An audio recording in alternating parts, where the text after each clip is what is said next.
I was looking at a commentary the other day, and it refers to this passage that we had from John as the multiplication of loaves and fishes. And I had this picture in the mind of Jesus sitting in an exam and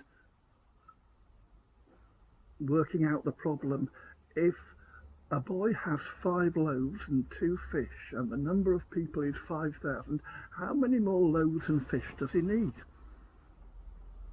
Personally, I prefer the title I learned at Sunday school, the feeding of the 5,000, because that is just what Jesus does. This is as much about who he's doing it for as to what he does. There is here a big signpost, because Jesus is revisiting the Jews' wilderness experience and God's great provision of manna and quails. Last time I was speaking, I mentioned how the vision and hope of the new Israel is moved on in Jesus, the promise of Abraham to his people being a light to the nations, the promise through the prophets of God dwelling with his people. And here, once again, we see Jesus doing the things that God does. Jesus is the place where God's holy name rests, no longer in a temple built by human hands, but in a living person. In this amazing act, we are both shown the power of the living God, but also the compassion of the loving God.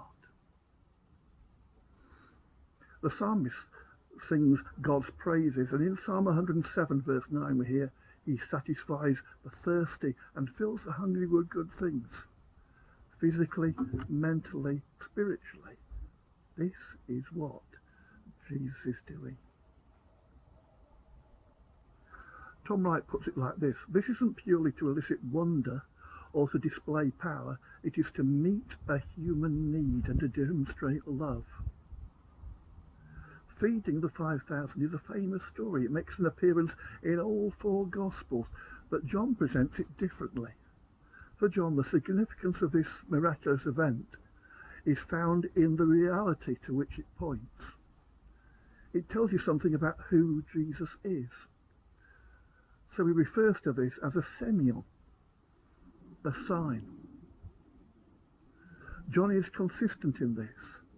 So whilst other New Testament writers refer to miracles as works, or wonders, or powers, or signs, as they draw out different aspects of Jesus' acts, for John it is always signs, because more than anything, more than how Jesus fulfilled Hebrew scriptures, more than how this narrative fits into history, more than how those that follow live powerful lives growing God's kingdom, John wants you to know who Jesus is.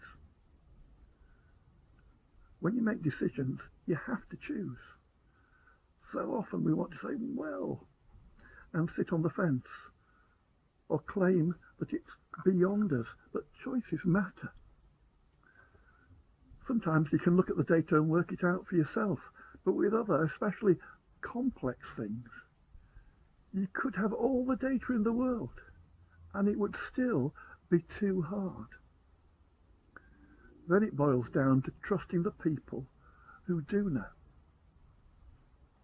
In the past few years, we've all been made more aware of this, the use of propaganda and fake news in social media, in the press, from the mouths of politicians.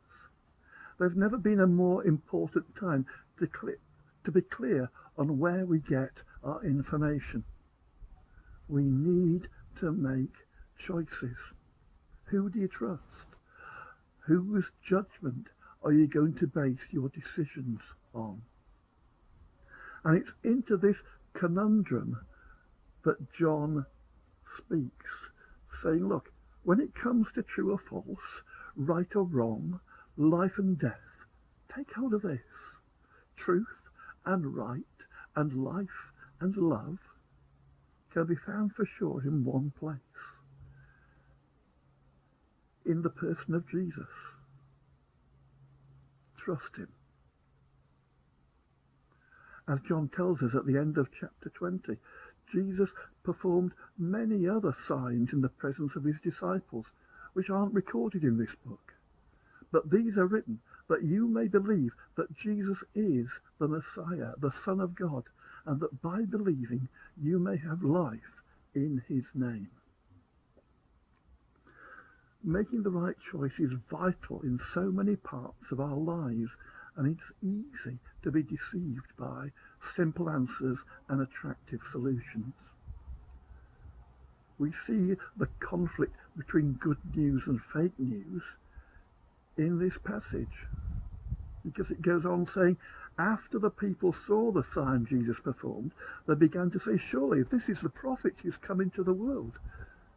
Jesus, knowing that they intended to come and make him king by force, withdrew again to a mountain by himself.